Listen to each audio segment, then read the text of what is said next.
ओम शांति।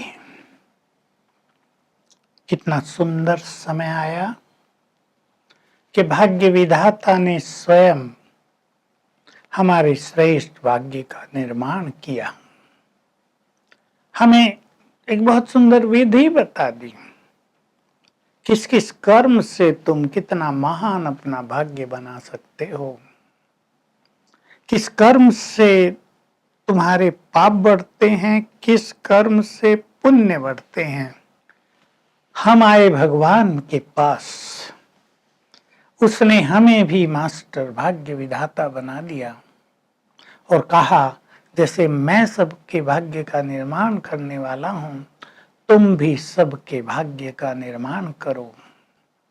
पुण्य कर्म, श्रेष्ठ कर्म, धर्म के मार्ग पर चलते हुए जीवन जीना, ये परम आवश्यक होगा। सतयुग में भी हमारा स्टेटस कितना हाई है वो तो अलग चीज है, वो तो आप स्वयं देखेंगे।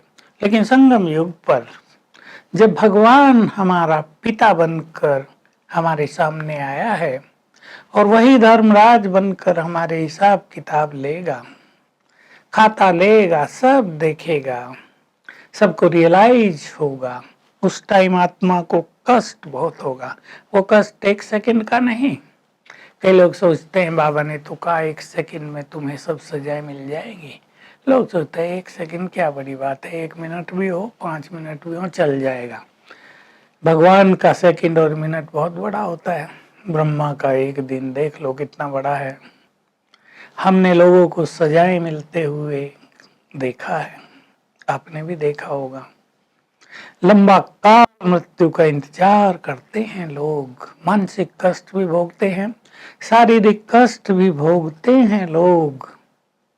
हमने भगवान का हाथ पकड़ा है, पुण्य की पूंजी हमारे पास है, हमारे पास अधिकार दिए उसने कि तुम सबका भाग्य निर्माण करो। मुझे अपनी एक छोटी सी घटना याद आती है, सेल्फ एप्रिसिएशन के लिए नहीं, एक दर्पण के रूप में सभी को सुना देता हूँ। यज्ञ जब बहुत छोटा था, कोई भी समर्पित होने नहीं आते थे, तो गुजरात से एक व्यक्ति आया अपने बच्चे को लेकर, दादी को कहा इसको सेवा में लगा लो। मुझे पता नहीं था, बाद में पता चला उसको बुद्धि थोड़ी कम है, बहुत कम नहीं, मंद बुद्धि नहीं, हल्की सी कम। दादी उसको मेरे पास ले आई, इसको रखना है सेवाओं में। मैंने रखा, किचन में था मैंने देखा इसको बहुत कम बुद्धि है, बताते कुछ है, करता कुछ है, डल भी है। मैं चाहता तो कह देता भाई ये काम का नहीं है, आगे चल के यज्ञ में इससे कोई विशेष सेवा नहीं होगी, लेकिन मैं सोचा मुझे इसका भाग्य बनाना है। बाबा कहा करते थे मुरलियों में उन दिनों भी, तो मैंने उसको सिखाया, धीरे धीरे सिखाना प्रारंभ किया। सिखाने में मेहनत लगती थी लेकिन मैं थका नहीं, वो योग्य हो गया, बाबा के काम आया। मुझे बड़ी खुशी होती है उसे देखकर। ऐसी अनेक घटनाएं हैं, आपके सेवा केंद्रों में भी होंगी, जरूर हैं सब जगह। बाबा ने कहा था कि अंत में सभी को जो मार्क्स मिलेंगे 3 आधार पर मिलेंगे। सभी ध्यान दें, चेक करेंगे, नोट करेंगे। 1, कितनों को योग्य बनाया।